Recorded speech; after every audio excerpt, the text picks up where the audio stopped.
In this week's Torah portion, we have the first 7 of Egypt. In addition to that, any animals that were left outdoors, those Egyptians who did not fear and did not heed the commandment to bring their livestock indoors, the animals were also struck.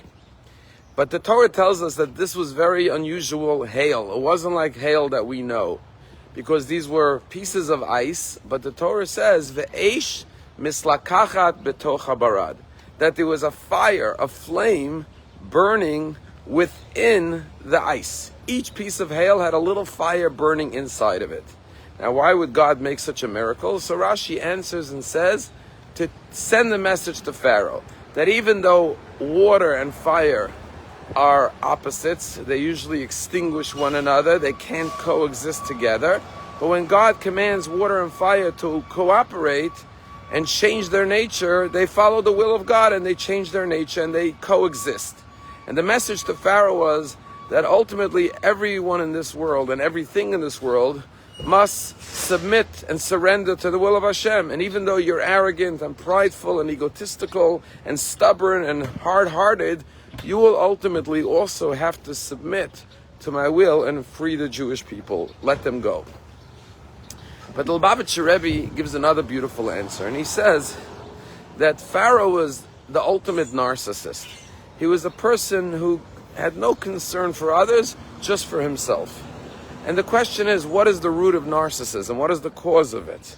And the Rebbe says the answer was in the barad, in the hail.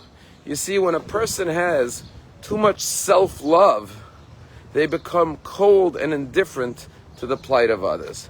Because Pharaoh had an inner fire, like the hail within the fire within the hail, that he had so much self-directed love for himself. Therefore, like the ice, he became icy and cold and indifferent to the plight of the Jewish people and was able to oppress them because all he was concerned about was himself and his self-directed love. And the lesson for each and every one of us is that our love has to be directed not inward towards ourselves, but outward. Yes, we have to have self-love, but for the purpose of sharing and spreading that love with others. Because when we're too consumed with our own self, we become cold and indifferent and apathetic to the plight of others. When Dini was with the group of women 2 weeks ago in Israel, one of the beautiful things they did was they made a bar mitzvah for a boy by the name of Uri.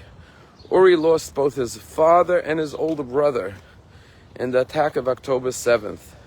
And tragically, this boy who became an orphan didn't want to have a bar mitzvah. He said, if my father can't be at my bar mitzvah, I don't want to have one. And they convinced this boy to have a bar mitzvah party. And they managed to get one of the top singers in Israel, Yishai Ribo, to come and perform at this boy's bar mitzvah. And they celebrated with him and his family and his friends. And it was a very joyous occasion. I saw videos, the boy was beaming.